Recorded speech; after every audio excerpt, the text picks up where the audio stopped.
हमारा question number 7 तक ख़त्म हो गया था इस चैप्टर में। क्वेश्चन नंबर मतलब इस वीडियो में हम क्वेश्चन नंबर 8 से शुरू करेंगे, ठीक है। क्वेश्चन नंबर 8 में बोल रहा है a 36 metre long 15 metre broad verandah is to be paved with stones each measuring 6 decimetre and 5 decimetre. DM मतलब डेसीमीटर, डेसीमीटर को डीएम में रिप्रेजेंट किया जाता है। आप शायद भूल गए होंगे, आपको तो ये पढ़ाया गया होगा, ठीक है। How many stones will be required, कितने नंबर ऑफ स्टोन्स रिक्वायर्ड होगा वो निकालने के लिए पूछा है। तो हम क्या करेंगे, पहले हम एक ड्रॉ करेंगे रेक्टेंगल, एबीसीडी एक रेक्टेंगल हम ड्रॉ किए, जिसको मतलब हम बारेंडा मान के चले, ये पूरा बारेंडा हो गया। ये पूरा एरिया को हमको क्या करना है, स्टोन पेव करना है। अगर ये पूरा एरिया को स्टोन पेव करना है, स्टोन में मतलब हिंदी में उसको क्या बोलते हैं मेरे को नहीं पता, अगर स्टोन में मतलब सजाना है उस फ्लोर को, तो हम क्या करेंगे, पहले तो हमको पूरा एरिया पता होना चाहिए। ये जो पूरा एरिया है, पूरा एरिया हमको पता होना चाहिए। उसके बाद सिंगल सिंगल जो स्टोन होंगे, या तो रेक्टेंगुलर होगा या तो ट्रायंगुलर होगा, कैसे भी स्टोन, उस स्टोन का लेंथ एंड ब्रेड्थ हमको पता होगा तो हम एरिया निकाल देंगे। ट्रायंगुलर होगा तो हम दूसरे तरीके में एरिया निकालेंगे। एंड एक सिंगल स्टोन का एरिया जब हम ये पूरे एरिया से डिवाइड कर देंगे तो कितने नंबर ऑफ स्टोन रिक्वायर होगा वो हम फाइंड आउट कर सकते हैं। चलिए हम एक एक करके शुरू करते हैं। तो पहले हमको क्या लिखना पड़ेगा, let ABCD is the given veranda. ABCD वही बरंडा है जिसमें length of veranda A B equal to 36 metre. Veranda का जो लेंथ है उसको हम 36 मीटर मान के चले। And breadth of verandah B C equal to 15 metre, ठीक है। हम मान के चले 15 मीटर, मतलब वो दिया गया है, हम फिगर में दिखा दिए, ठीक है। तो अभी क्या करना पड़ेगा, फिर अगर हमको बरंडा का लेंथ एंड ब्रेड्थ पता चल गया तो हम नाउ एरिया ऑफ बरंडा निकाल सकते हैं। Area of verandah equal to length into breadth होगा। अगर हम लेंथ का बात करेंगे तो हम लेंथ लिए थे ए बी, तो ए बी हो जाएगा। ब्रेड्थ का बात करेंगे तो ब्रेड्थ हम लिए थे बी सी, तो बी सी इधर मल्टीप्लाई हो जाएगा। ए बी का वैल्यू हम कितना लिए थे, 36 मीटर, इधर 36 मीटर मतलब 36 खाली लिखे हैं, मीटर स्क्वायर लास्ट में लिख दिए हैं, कोई दिक्कत नहीं। 36 पुट के करेंगे, उसके बाद 15 पुट करेंगे, मल्टीप्लाई करेंगे। अगर ये दोनों का मल्टीप्लाई हो जाएगा तो क्या निकलेगा, एरिया ऑफ बरंडा, ठीक है। बरंडा जो भी बोलो, मतलब प्रोनाउंसिएशन थोड़ा मतलब एडजस्ट कर लो, ठीक है। तो एरिया निकल कर आ गया 540 मीटर स्क्वायर। अभी बरंडा का एरिया हमको मिल गया। अभी क्या करेंगे, स्टोन का एरिया निकालेंगे। स्टोन का लेंथ एंड ब्रेड्थ के बारे में बात करेंगे, क्या क्या दिया गया है। Length of stone equal to 6 decimetre यानी 0.6 मीटर। मैं आपको डेसीमीटर, सेंटीमीटर एंड मीटर का रिलेशन थोड़ा बताना चाहूँगा, क्योंकि आप शायद भूल गए होंगे। ये तो आप पढ़े होंगे लेकिन आप भूल गए होंगे। थोड़ा देखिए, आराम से देखिए। 100 सेंटीमीटर जब हम लिखते हैं, 100 centimetre is equal to 1 metre होता है, ठीक है। जब हम 10 डेसीमीटर, डीसीएम नहीं होगा, decimetre, DM equal to 1 metre, मतलब 10 डेसीमीटर इक्वल टू 1 मीटर होता है। 100 सेंटीमीटर इक्वल टू 1 मीटर होता है। तो अगर डेसीमीटर में कोई नंबर दिया गया होगा तो उसको हम मीटर में कैसे कन्वर्ट करेंगे, देखिए मैं थोड़ा उसको कन्वर्सन कर रहा हूँ। 10 decimetre equal to 1 metre, so 1 decimetre equal to हो जाएगा 1/10 मीटर। अगर 6 डेसीमीटर का बात करेगा, equal to 1/10 into 6 metre is equal to 0.6 metre हो जाएगा, ठीक है। तो आपको पता चल गया होगा कि 6 डेसीमीटर इक्वल टू 0.6 मीटर हो गया। वैसे ही हम क्या करेंगे, 5 डेसीमीटर को 0.5 मीटर लेंगे, मतलब वो होगा 0.5 मीटर। अभी एरिया ऑफ स्टोन हम अगर निकालेंगे तो लेंथ क्या है, 0.6 मीटर, 0.6 मल्टीप्लाई करेंगे 0.5 के साथ, ब्रेड्थ के साथ, लेंथ इंटू ब्रेड्थ मल्टीप्लाई हो गया, 0.3 मीटर स्क्वायर हो गया। किसका area, area of a single stone, ठीक है। अभी घबरा मत जाना कि ये 0.6 है, ये 0.5 है, फिर एरिया 0.3 कैसे हो रहा है, उससे कम कैसे हो रहा है, मतलब ऐसे होता है। इसका मतलब ये नहीं कि मतलब नॉर्मल नंबर होगा तो एरिया ज़्यादा नंबर एक आएगा, लेकिन जब डेसिमल में होगा ना नंबर, तब एरिया जो होगा वो थोड़ा कम निकल कर आएगा। दिखेगा कम अमाउंट मतलब वैल्यू, लेकिन एक्चुअली वो ज़्यादा होता है एरिया के हिसाब से। अभी तो ये तो 0.6 0.5 तो लेंथ होता है ना, एरिया अलग, चीज़ें अलग होता है, वो 2 डायमेंशन को जा रहा है। लेंथ जो है वो 1 डायमेंशन में है, उन दोनों को हम कंपेयर नहीं कर सकते हैं, ठीक है। वैल्यू दिख रहा है 0.5 0.6 0.3, इसको मत कंपेयर करो, ठीक है। चलो now number of stones required अगर हम निकालेंगे तो क्या बताया था मैंने, area of verandah divided by area of a single stone. अभी एरिया ऑफ वरांडा तो हम निकाल चुके हैं 540 metre square and area of a single stone हो गया 0.3 मीटर स्क्वायर।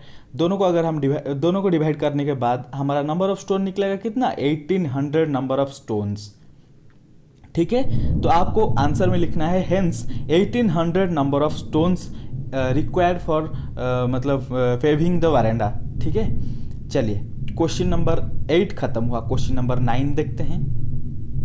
अभी क्वेश्चन नंबर 9 का अगर हम बात करेंगे, क्वेश्चन नंबर 9 बोल रहा है the area of a rectangle is 192 centimetre square and its perimeter is 56 centimetre. देखिए एरिया दिया गया है एंड पेरीमीटर दिया गया है, पूछा क्या है, find the dimension of the rectangle. Question पढ़ने से थोड़ा इजी लगता है, इजी है भी लेकिन थोड़ा ट्रिकी है। क्या करना है हमको, पहले एक रेक्टेंगल ड्रा करना है। हर क्वेश्चन में जो भी फिगर का बारे में बताया होगा हम उस फिगर को ड्रा करेंगे, क्योंकि फिगर ड्रा करने से थोड़ा अच्छा इंप्रेशन बनता है। ठीक है, तो ABCD एक रेक्टेंगल हम ड्रॉ किए, क्योंकि बोला है ना रेक्टेंगल के बारे में।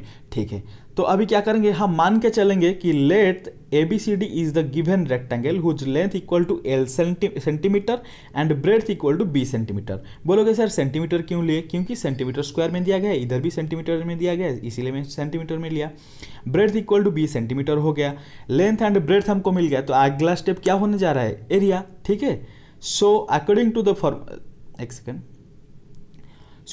the formula of rectangle, area of ABCD equal to length into breadth is equal to length into breadth जब होगा 192, ये तो ऑलरेडी क्वेश्चन में गिवन है, जैसे कि आप इधर देख सकते हैं, इधर दिया गया है area equal to 192 centimetre square. हम length and breadth L and B पकड़ के चले, तो लेंथ एंड ब्रेड्थ को अगर हम मल्टीप्लाई करेंगे तो एरिया निकलेगा, that means L into B equal to 192 centimetre square होगा, जो कि हमको गिवन है। वैसे ही पेरीमीटर भी गिवन है 56 सेंटीमीटर। पेरीमीटर का फॉर्मूला क्या होता है, 2 into L plus B, 2 whole into L plus B, that is 2 whole into L plus B is equal to 56 centimetre होगा, क्योंकि वो गिवन है perimeter of rectangle is equal to 56 centimetre है। ठीक है ना, चलिए अभी अगर 2 इंटू एल प्लस बी हमको पता चल गया तो हम एल प्लस बी निकाल सकते हैं, 56 डिवाइडेड बाई 2 हो जाएगा, इज इक्वल टू 28 सेंटीमीटर होगा, हम उसको इक्वेशन 1 दे देंगे। ठीक है ना, चलिए फिर क्या करेंगे, वी नो दैट, देखिए इधर जो बात चल रहा है इसको मतलब ये चीज़ को आपको समझना है, क्योंकि ये चीज़ आप भूल गए होंगे। देखिए मैं लिखा एल प्लस बी का whole square minus 4LB is equal to L minus B whole square. ये चीज़ आप कभी पढ़े हैं क्या? यस पढ़े हैं, 9th में पॉलिनोमियल में ये था, लेकिन आप भूल गए होंगे। मैं आपको फिर याद दिलाना चाहूँगा, थोड़ा आप गौर कीजिएगा, मैं जो बात कर रहा हूँ थोड़ा देखिए, इसको समझिए ये बात को थोड़ा। ठीक है, मैं थोड़ा जूम करके मैं आपको मतलब खाली स्पेस थोड़ा मिलेगा उसमें बताऊँगा आपको। इधर थोड़ा देखिए, मैं जो बात करने जा रहा हूँ थोड़ा देखिए। ठीक है, A प्लस बी का होल स्क्वायर जब हम निकालते हैं तो वो क्या होता है, सॉरी इधर नहीं होगा, इधर A प्लस बी का होल स्क्वायर जब हम निकालेंगे तो क्या हो जाएगा, A square plus 2AB plus B square. इधर मैं कुछ लिख रहा हूँ, A माइनस बी का होल स्क्वायर जब हम निकालते हैं तो वो क्या होता है, A square minus 2AB plus B square. देखिए यहाँ और यहाँ इन दोनों में क्या डिफरेंस है, सिर्फ एक ही चीज़ डिफरेंस है, वो है इधर पॉजिटिव साइन इधर नेगेटिव साइन। 2 से पहले नेगेटिव है, उधर पॉजिटिव है। देखिए मैं उन चीज़ों के बारे में क्या बताऊंगा। इधर अगर मैं -4AB करूंगा, मतलब 4AB को माइनस करने जाऊंगा तो रिजल्ट कितना निकलेगा, is equal to A square, इधर 2AB है इधर -4AB है, तो वो क्या हो जाएगा, -2AB हो जाएगा। कैलकुलेट थोड़ा कर लेना, -2AB हो जाएगा, प्लस बचेगा क्या, B स्क्वायर। ठीक है ना, अभी तो मैं जो B स्क्वायर का बात कर रहा हूँ इसका मतलब ये नहीं कि A प्लस बी का होल स्क्वायर इसके साथ इक्वल है। मैं A प्लस बी का होल स्क्वायर का वैल्यू इतना लिखा था, उससे -4AB किया तो मेरे को क्या मिला, A square -2AB plus B square. ये जो A square -2AB plus B square है ये किसका फॉर्मूला है, A माइनस बी का होल स्क्वायर का फॉर्मूला है। तो मैं ये तीनों चीज़ों को याद करूंगा, A प्लस बी का होल स्क्वायर, 4AB मतलब -4AB is equal to A minus B का होल स्क्वायर। मैं उसको पूरा एकदम अच्छी तरह से लिख रहा हूँ ताकि आपको पता चल जाए। देखिए मैं कैसे लिख रहा हूँ, मैं लिखूंगा a प्लस बी का whole square minus 4ab is equal to a minus B का होल स्क्वायर। ये चीज़ आप भूल चुके होंगे, फिर से देख लीजिए, अगर पता भी है फिर भी देख लीजिए, ठीक है ना। चलिए, ये तो एक फॉर्मूला हो गया हमारा, ये पॉलिनोमियल में था, ठीक है ना। इसके बारे में अगर मैं a के जगह a ले लूँ, b के जगह b रख लूँ, मतलब ये लेंथ एंड ये ब्रेड्थ जो कि हमारा क्वेश्चन में दिया गया है, क्वेश्चन के हिसाब से अगर हम देखेंगे, इधर a के जगह मैं l पुट कर दूँ, b के जगह b रखूँ, तो फार्मूला वही होगा, मतलब a के जगह l हो जाएगा खाली, ठीक है ना। तो वही चीज़ को मैं लिखा, थोड़ा गौर कीजिएगा, थोड़ा अच्छी तरह से देख लीजिए, ये वाला थोड़ा अच्छी तरह से देख लीजिए, क्या लिखा गया है, a प्लस बी का whole square minus 4ab equal to a minus B का होल स्क्वायर। देखिए क्वेश्चन में वही चीज़ मैं लिखा हूँ, इधर l प्लस बी का होल स्क्वायर माइनस 4lb, देखिए a के जगह मैं l पुट किया हूँ, minus 4lb equal to l minus B का होल स्क्वायर। फॉर्मूला कहाँ था, हम कैसे पुट कर रहे हैं, देख रहे हैं ना। क्वेश्चन तो इजी है, लेकिन हमको क्या करना है, पिछले वाले जो भी हम क्लास में हम जो भी कुछ चीज़ें पढ़े हैं, वो सब चीज़ें भी हमको मतलब क्या करना है, उसको भी यूज करना है, ठीक है। नाउ हमको एल प्लस बी का वैल्यू पता है इधर 28, तो एल प्लस बी का होल स्क्वायर जब हम लिखेंगे तो 28 का होल स्क्वायर हम लिख सकते हैं, एल प्लस बी के जगह 28 पुट करेंगे क्योंकि उसका वैल्यू है, माइनस 4 इंटू एल बी। इधर कुछ चीज़ आपको मैं फिर दिखाना चाहूँगा, इधर देखिए L into B equal to 192 centimetre, that means L B के जगह में 192 सेंटीमीटर पुट कर सकता हूँ। इधर देखिए मैं एल बी के जगह 192 पुट किया, तो मेरा इक्वेशन क्या बन गया, equal to L minus B का होल स्क्वायर हो गया, 28 का whole square minus 4 into 192 equal to L minus B square. मैं क्या लिखा हूँ इधर, putting the value of L plus B and L into B, ठीक है ना। इधर दोनों का वैल्यू पुट किया, क्या ये है एल प्लस बी का वैल्यू, ये है एल इंटू बी का वैल्यू। अभी अगर ये पूरा इक्वेशन को हम सॉल्व करने बैठेंगे तो हमारा क्या निकलेगा, एल माइनस बी का होल स्क्वायर इक्वल टू 784 जो कि है 28 का होल स्क्वायर माइनस 768 जो कि 4 इंटू 192, वो दोनों माइनस होने के बाद बचेगा कितना, 16। अगर एल माइनस बी का होल स्क्वायर इक्वल टू 16 है तो L minus B equal to root over of 16 हो जाएगा, दैट इज प्लस माइनस 4 होगा। लेकिन हमको जैसे कि पता है एल एंड बी दोनों लेंथ है, हम नेगेटिव नहीं लेंगे, हम पॉजिटिव को लेकर चलेंगे क्योंकि एल बी से बड़ा है तो पॉजिटिव वैल्यू जरूर आएगा, ठीक है। तो 4 सेंटीमीटर निकला हमारा आंसर। ये क्या था, एल माइनस बी, लेकिन हमको पता क्या करना है, डायमेंशन पता करना है, मतलब रेक्टेंगुलर जो फील्ड है उसका लेंथ एंड ब्रेड्थ पता करना है, ठीक है। तो एल माइनस बी जो 4 हो गया, इक्वेशन 2 हम दे दिए। देखिए हम दोनों इक्वेशन इधर लिखे हैं, पहला इक्वेशन है L plus B is equal to 28 centimetre equation 1, L minus B equal to 4 centimetre equation 2।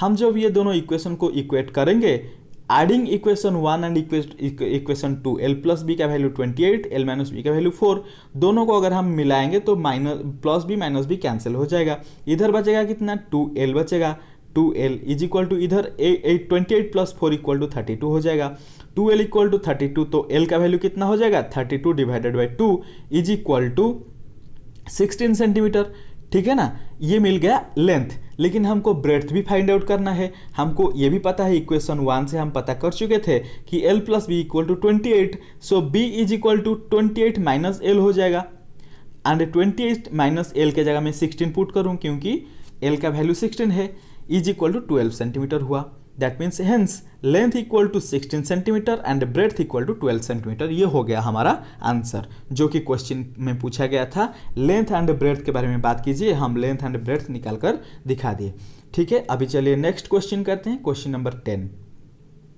अच्छी तरह से समझा रहा हूँ, थोड़ा मतलब मैं मान रहा हूँ थोड़ा टाइम लग रहा है, लेकिन आप अच्छी तरह से समझिए, ठीक है। क्वेश्चन नंबर 10 बोल रहा है, rectangular park 35 metre long and 18 metre wide is to be covered with grass leaving 2.5 metre uncovered all around it, uncovered area actually, ठीक है, मतलब area around it, find the area to be laid with grass.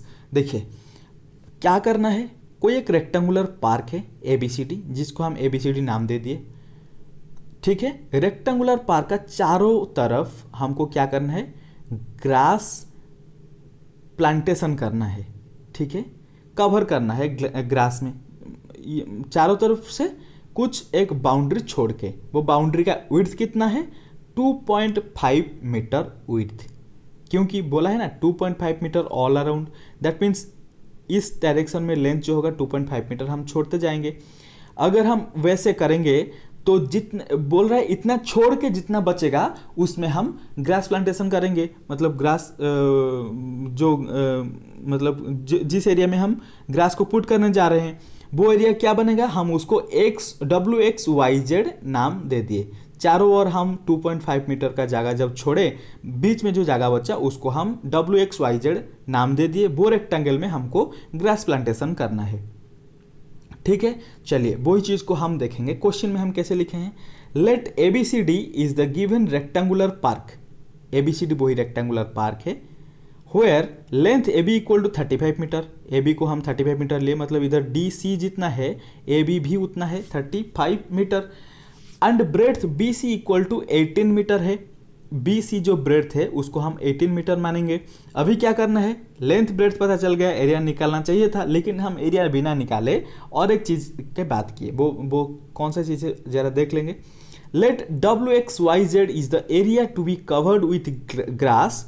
जिस area को हम grass में cover करेंगे WXYZ वही area है, हम मान के चलते हैं। Leaving 2.5 metre uncovered all around. 2.5 metre uncovered area छोड़ रहा है चारों तरफ। देखिए WXYZ एक ऐसा एरिया है जो कि चारों तरफ ABCD से 2.5 मीटर का अनकवर्ड एरिया छोड़ रहा है। दैट मीन्स WXYZ को ग्रास से कवर करना होगा। अभी क्या करेंगे? लेंथ ऑफ WXYZ जो रेक्टेंगल है उसका लेंथ कितना बनेगा? XY इज इक्वल टू कितना हो जाएगा? Now length XY of rectangular area WXYZ equal to 35 minus 2.5 whole into, मतलब होल में 2.5 प्लस 2.5। ये कैसे हुआ? चलिए ऊपर देखेंगे। मतलब ये तो आप 7 क्लास में ऐसे करके आ रहे होंगे, शायद आप भूल गए होंगे, मैं फिर से बता रहा हूँ, ठीक है। देखिए मैं लेंथ का बात किया। लेंथ मतलब मैं थोड़ा जूम करके दिखाऊं, ये फिगर को आप अच्छी तरह से समझ लीजिए। बोल रहा है जो WXYZ जो फिगर जो एरिया हमारा बनेगा उसका लेंथ पूछ रहा है। दैट मीन्स XY होगा वो लेंथ। अगर XY वो लेंथ है, पूरा AB लेंथ से वो कितना छोटा होगा? अगर हम AB लेंथ से XY कितना छोटा है वो हम निकालने जाएंगे तो यहाँ से मतलब यहाँ से यहाँ तक जितना दूरी, यहाँ से यहाँ तक जितना दूरी अगर वो हम माइनस कर देंगे तो जितना लेंथ बचेगा वो हो जाएगा X to Y। समझ रहे? तो A से B तक जो लेंथ था वो था 35 मीटर। मैं अगर 35 मीटर से माइनस इसका लेंथ कितना हो गया? 2.5। इसका लेंथ कितना होगा? 2.5। मतलब 2.5 को 2 बार मेरे को माइनस करना होगा। मैं कैसे लिखूंगा उसको? इधर देखिए थोड़ा, मैं लिखूंगा 35 माइनस 2.5 माइनस 2.5, ऐसे 2 बार करूंगा। मैं क्या किया? इधर ऐसे ब्रैकेट दे दिया एंड माइनस का जगह प्लस कर दिया। कोई दिक्कत तो नहीं है ना? अभी आपको समझ में आ गया होगा। वैसे ही अगर लेंथ पूछा तो मैं ऐसे किया, अगर ब्रेड्थ पूछा होता तो फिर वही चीज में करता क्या? 18 मीटर माइनस 2.5 मतलब whole into minus whole into 2.5 plus 2.5 ऐसा मैं लिखता, ठीक है। चलिए देखिए जरा, ये हो गया मतलब रेक्टेंगल का लेंथ। जो इनसाइड रेक्टेंगल जो बनेगा जिसमें ग्रास प्लांटेशन होगा उसका लेंथ हम पता किए। फिर वही चीज करेंगे। ब्रेड्थ अगर हम मतलब 2.5 जब हम माइनस करेंगे तो बचेगा कितना? 30 मीटर। ब्रेड्थ YZ जब निकालेंगे तो 18 minus whole into 2.5 plus 2.5 equal to 13 metre हो जाएगा। अभी देखिए फिर लेंथ ब्रेड्थ निकाल दिए तो क्या निकलने का बारी है? Obviously area. Area of rectangular field WXYZ कितना बनेगा? XY इंटू YZ, क्योंकि लेंथ इंटू ब्रेड्थ होता है। XY इंटू YZ जब हम करेंगे, XY का वैल्यू हम 30 मीटर निकाले थे, YZ का वैल्यू हम 13 मीटर निकाले थे। दोनों को मल्टीप्लाई करेंगे तो 390 मीटर स्क्वायर होगा। देखिए यूनिट आप बिल्कुल भी मत भूलिएगा, क्योंकि एग्जाम में यूनिट को देख के भी मार्क देते हैं। So hence the area to be laid with grass is equal to 390 metre square. इतना तो पूछा था कितने एरिया में ग्रास प्लांटेशन होगा या ग्रास कवर होगा। आई एम सॉरी, वो एरिया हम निकाल कर दे दिए 390 मीटर स्क्वायर। चलिए क्वेश्चन 10 खत्म हो गया। क्वेश्चन नंबर 11 को चलते हैं। क्वेश्चन नंबर 11 बोल रहा है a rectangular plot measuring 125 metre by 78 metre, it has a gravel path 3 metre wide all around on the outside, find the area of the path and cost of gravelling it at ₹75 per metre square. बहुत ही अच्छा question है, आपको जरा question को समझना है। देखिए question में जो बोल रहा है एक रेक्टेंगुलर प्लॉट है जिसका लेंथ एंड ब्रेड्थ दिया गया है कितना 125 मीटर एंड 75 मीटर। मैं वो रेक्टेंगुलर फील्ड को माना ABCD। अभी ABCD में मैं लेंथ को 125 मीटर लिखा एंड ब्रेड्थ को 78 मीटर लिखा। ये क्या बोल रहा है, ये इसका चारों तरफ एक पाथ ग्रेवल करना है, जिसका एक पाथ को ग्रेवल करना है जिसका कॉस्ट आ रहा है 75 पर मीटर स्क्वायर। लेकिन वो जो पाथ बनेगा उसका विड्थ यानी वाइड दिया गया है 3 मीटर। सो एक साइड बनेगा 3 मीटर, दूसरे साइड भी 3 मीटर बनेगा, मतलब दोनों साइड 3 मीटर मिलके कितना बन रहा है 6 मीटर एक्स्ट्रा बन रहा है। वो चीज़ को हम कैसे हैंडल करते हैं चलिए आगे चल के आपको बताते हैं। ठीक है, मैं पहले मान के चला let ABCD is the given rectangular plot whose length AB is equal to 125 metre. Length AB को 125 मीटर माना, DC जो है AB वही है। ठीक है, breadth BC equal to 78 metre, हम मान के चले BC 78 मीटर है। आगे जाके हम क्या करेंगे, let PQRS will be the rectangular area formed, मतलब PQRS एक ऐसा रेक्टेंगुलर एरिया फॉर्मेशन होगा when we 3 metre gravel path, मतलब ये थोड़ा मैं गलत लिख दिया हूँ, when we gravel a path 3 metre all around होगा। ठीक है, थोड़ा इधर उधर हो गया है, आप जरा एडजस्ट करके लिख देना। All around outside the plot के चारों ओर अगर हम 3 मीटर पाथ ग्रेवल करेंगे तो क्या करना होगा, वो PQRS बनेगा। बड़ा वाला जो रेक्टेंगुलर फील्ड होगा वो PQRS बनेगा। वो पूरा का पूरा किसको कवर करेगा, वो प्लॉट को कवर करेगा, फिर वो रास्ते को भी कवर करेगा। अभी हम क्या करेंगे, लेंथ निकालेंगे PQRS का। अगर दोनों साइड 3 मीटर बढ़ रहा है तो दोनों मिलके 6 मीटर बढ़ रहा है, तो 125 plus 3 plus 3 that is 125 plus 6 equal to 131 metre होगा। PQ जो है वो लेंथ बढ़ गया है ना। और एक बार दिखना चाहोगे, देखिए यहाँ AB था 3 मीटर दोनों साइड बढ़ गया, तो PQ जो बना वो AB से थोड़ा बड़ा होगा। कितना बड़ा होगा, 6 मीटर बड़ा होगा। हम उसको कैसे निकालें, ऐसे। ठीक है, इक्वल टू 131 मीटर होगा।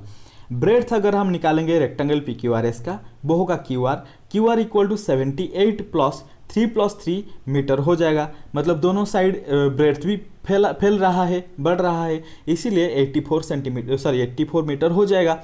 अभी जैसे कि मतलब लेंथ एंड ब्रेड्थ हम अगर निकाल देते थे, उसके बाद क्या करने जा रहे थे, एरिया ऑफ दैट प्लॉट या दैट फील्ड या दैट रेक्टेंगुलर सेक्शन, कुछ भी बोलो। अभी हम एरिया ऑफ ABCD निकालेंगे। जैसे कि हमको ABCD का डायमेंशन पता है, 125 मीटर हो गया लेंथ एंड 78 मीटर हो गया ब्रेड्थ। सो हम एरिया जब निकालेंगे तो 125 इंटू 78 होगा, दैट टोटल मतलब मल्टीप्लाई होकर बनेगा कितना 9750 मीटर स्क्वायर। ठीक है, एरिया ऑफ PQRS अगर हम निकालेंगे, PQRS जो बड़े वाला रेक्टेंगल बन गया, उसका एरिया कितना हो जाएगा, PQ इंटू QR होगा, लेंथ इंटू ब्रेड्थ। तो हम क्या करेंगे, PQ के जगह 131 पुट करूंगा, QR का जगह 84 पुट करूंगा, तो टोटल एरिया मल्टीप्लाई होकर कितना बनेगा 11004 मीटर स्क्वायर। अभी ये जो दोनों एरिया निकालने के बाद आपको क्या पता चल रहा है, ये तो छोटा एरिया था, ABCD एरिया जो छोटा था, PQRS जो बड़ा था। बड़ा एरिया कैसे बन रहा था, क्योंकि हम चारों तरफ जो हम रास्ता निकाल दिया ना चारों तरफ, इसीलिए रास्ता बनाने के बाद जो PQRS है वो बड़ा वाला रेक्टेंगल बना। इसीलिए अगर हम एरिया ऑफ पाथ अगर हम निकालने के लिए कोशिश करेंगे तो क्या होगा, बड़े वाला एरिया से हम छोटे वाला एरिया को अगर माइनस कर देते हैं तो जितना एरिया बचता है वो एरिया हो जाता है किसका, पाथ का एरिया। तो हम वही चीज़ लिखे, so area of path to be gravelled is equal to area of PQRS, क्योंकि PQRS जो रेक्टेंगल है वो बड़ा है ABCD से, minus area of ABCD is equal to, इधर मैं ब्रैकेट खत्म करना भूल गया हूँ। ठीक है, इज इक्वल टू 11,004 माइनस 9,750 बचेगा कितना 1,254 मीटर स्क्वायर होगा आंसर। ठीक है ना। चलिए ये क्वेश्चन खत्म हो गया। नेक्स्ट क्वेश्चन को चलते हैं। मतलब ये क्वेश्चन खत्म नहीं हुआ है, ये एरिया निकल गया पाथ का, लेकिन हमको पाथ को ग्रेवल करना है। ग्रेवल करने के लिए कितने रुपीस लग रहा है per metre. For gravelling the path 75 rupees is required for metre square area. 1 metre square area के लिए 75 क्या बोलते हैं हिंदी में 75 रुपीज़ का ज़रूरत होता है। तो हम क्या करेंगे, टोटल अमाउंट रिक्वायर्ड हम अगर निकालने के लिए बैठ जाएंगे तो टोटल एरिया इंटू 75 करेंगे।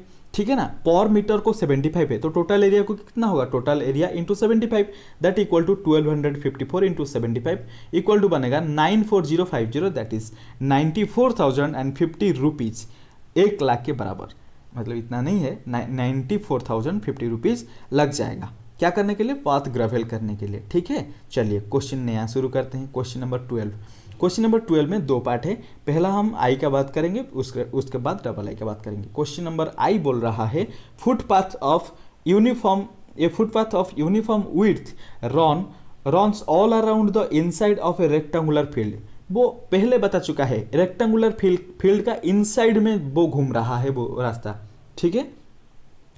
54 metre long and 35 metre wide.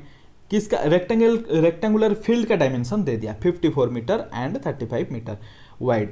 If the area of the path is 420 metre square find the width of the path.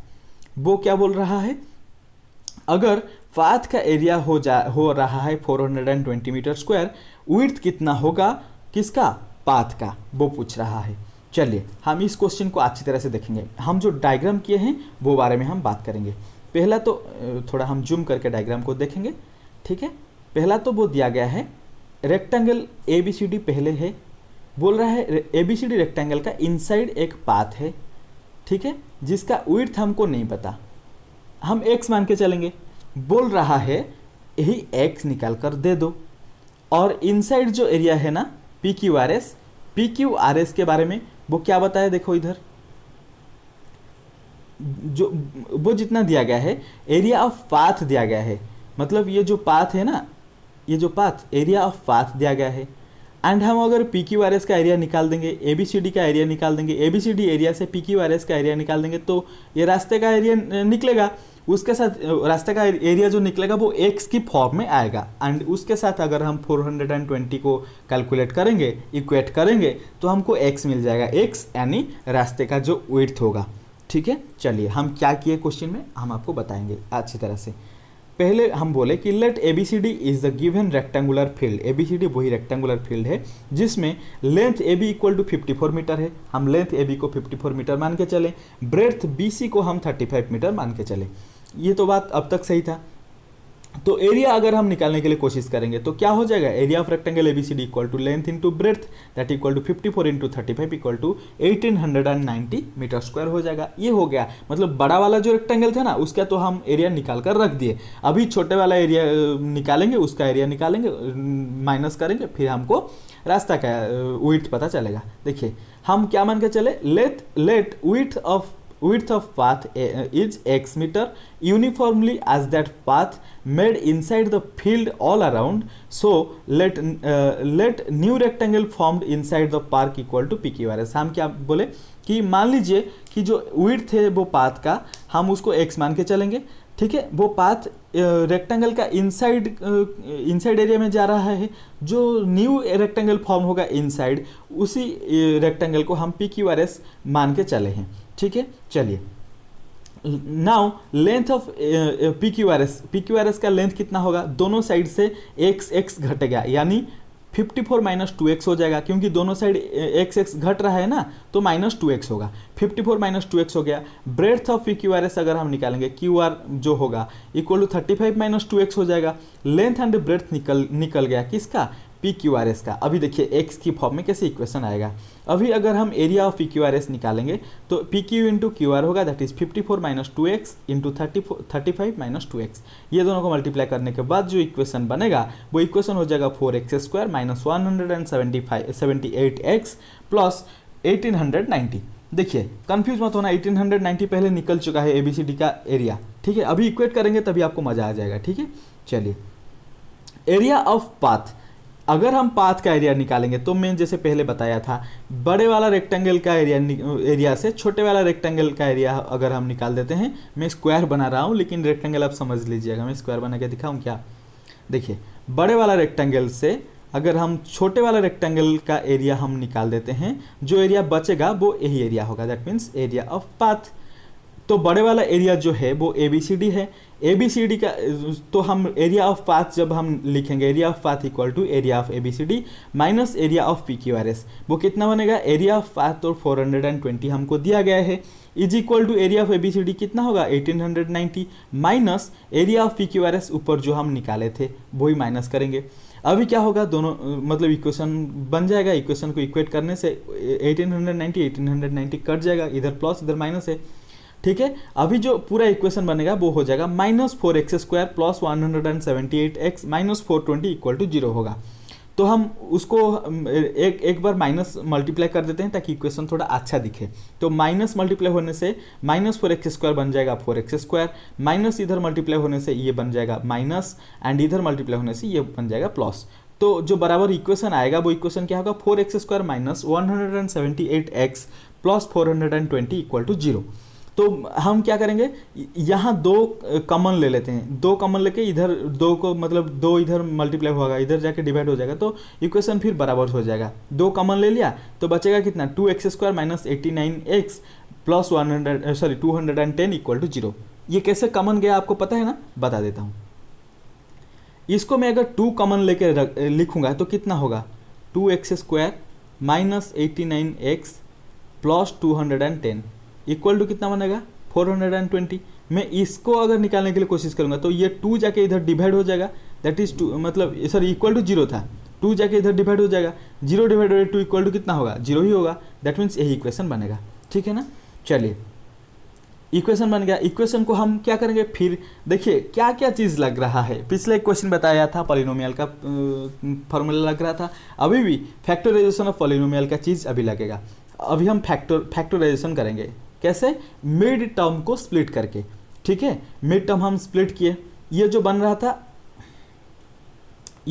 था 2x² इंटू 210, दोनों को मल्टीप्लाई करने से 420x² बन रहा था। हम ऐसे दोनों नंबर चुनेंगे जिन दोनों को मल्टीप्लाई करने से 420x² होगा एंड मिलाने से 89x बनना चाहिए। तो मैं क्या किया, 84x एंड -5x को चुना, इन दोनों को आप मल्टीप्लाई कीजिए, देखिए वो 420x² होगा एंड दोनों को अगर हम मिला देंगे तो वो -89x बन जाएगा। अभी हम क्या करेंगे, दोनों मतलब ये जो इतना बड़ा इक्वेशन हो गया उसे हम कॉमन ले लेते हैं। पहला 2 टर्म से 2x कॉमन जाएगा, सेकेंड दो टर्म से 5 कॉमन जाएगा, तो इधर x-42 इधर x-42, फिर x-42 को कॉमन ले लेते हैं तो 2x - 5 हो जाएगा।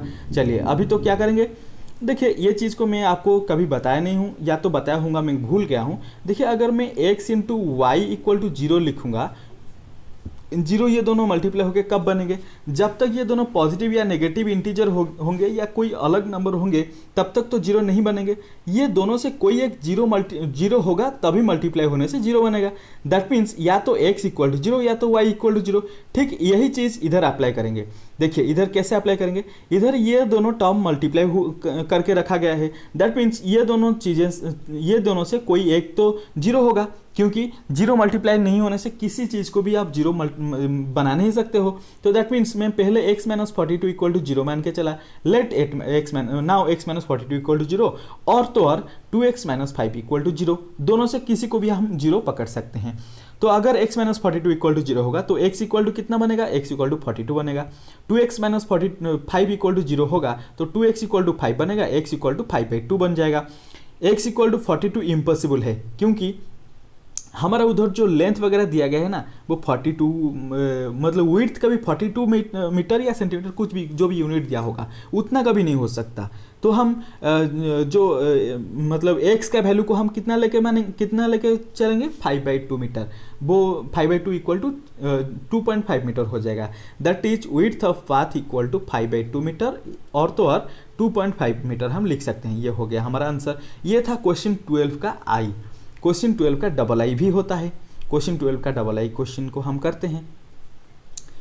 डबल आई बोल रहा है, चलिए मैं इसके लिए कितना टाइम हो गया मैं देख रहा हूँ थोड़ा, 34 मिनट, सॉरी मैं डबल आई से और एक वीडियो बना रहा हूँ, ठीक है।